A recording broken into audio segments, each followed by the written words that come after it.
ಸ್ನೇಹಿತರೆ ನಮಸ್ಕಾರ. ಕೆಲವರು ಕೇಳ್ತಾರೆ ಬಾಡಿಗೆ ಮನೆಯಲ್ಲಿದ್ದವರು ದತ್ತು ತಗೋಬೋದಾ ಅಂತ. ಬಾಡಿಗೆ ಮನೆಯಲ್ಲಿ ಇದ್ದವರು ದತ್ತು ತಗೋಬೋದು.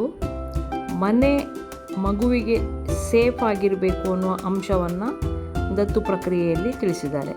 ಬಾಡಿಗೆ ಮನೆಯಲ್ಲಿ ಇದ್ದವರು ಬಾಡಿಗೆಯ ಒಂದು ಡಾಕ್ಯುಮೆಂಟು ಇರಬೇಕು ಅವ್ರ ಹತ್ರ. ಸ್ಪೇಸ್ ಅಥವಾ ಮಗುವಿಗೆ ಬೇಕಾಗುವಷ್ಟು ಅಂದರೆ ಓಡಾಡಲಿಕ್ಕೆ ಸಾಧ್ಯವಾಗುವಷ್ಟು ಜಾಗ ಆ ಬಾಡಿಗೆ ಮನೆಯಲ್ಲಿ ಇರಬೇಕು.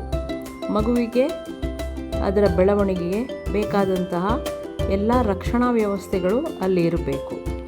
ಮನೆ ಬಾಡಿಗೆದ್ದು ಮತ್ತು ಸ್ವಂತ ಅಂತ ಡಿಫ್ರೆನ್ಸ್ ಇಲ್ಲದಿದ್ದರೂ ಕೂಡ ಸ್ವಂತ ಮನೆಯಲ್ಲಿ ಯಾವ ಎಲ್ಲ ಫ್ಯಾಸಿಲಿಟೀಸನ್ನು ಕೆಲವು ಸೌಲಭ್ಯಗಳನ್ನು ಮಗುವಿಗೆ ನಾವು ಮಾಡಿಕೊಡ್ತೇವೋ ಅವು ಬಾಡಿಗೆ ಮನೆಯಲ್ಲಿಯೂ ಇದ್ದರೆ ಆಯಿತು. ಸೇಫ್ಟಿ ಮುಖ್ಯ.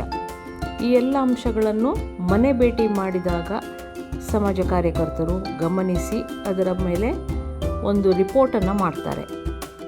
ಆ ರಿಪೋರ್ಟ್ನಲ್ಲಿ ಮನೆಯ ವ್ಯವಸ್ಥೆಯನ್ನು ಹೇಳ್ತಾರೆ ಅವರು. ಎಷ್ಟು ರೂಮ್ಗಳಿದೆ, ಎಷ್ಟು ಬೆಡ್ರೂಮ್ ಇದೆ, ಎಷ್ಟು ಸ್ಪೇಸ್ ಇದೆ, ಎಷ್ಟು ಜನ ಇದ್ದಾರೆ ಆ ಮನೆಯಲ್ಲಿ, ಆ ಮನೆಯನ್ನು ಹಂಚಿಕೊಳ್ಳುವ ಒಟ್ಟು ಜನರೆಷ್ಟು, ಇದೆಲ್ಲವನ್ನು ಒಂದು ಥರದ ಅಸೆಸ್ಮೆಂಟ್ ಮಾಡಿ ದತ್ತು ಬರುವಂತಹ ಮಗುವಿಗೆ ಸೂಕ್ತವಾದ ಬದುಕುವ ಪರಿಸ್ಥಿತಿಯಲ್ಲಿದೆಯಾ ಅಂತ ನೋಡ್ತಾರೆ.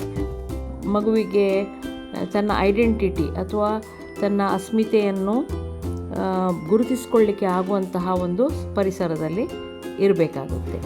ಇದಕ್ಕೆ ಸಂಬಂಧಪಟ್ಟ ನಿಮ್ಮ ಪ್ರಶ್ನೆಗಳಿದ್ದರೆ ನೀವು ಕಾಮೆಂಟಲ್ಲಿ ನನಗೆ ಕೇಳಬೇಕು ಅಂತ ಕೇಳ್ಕೊಳ್ತೇನೆ.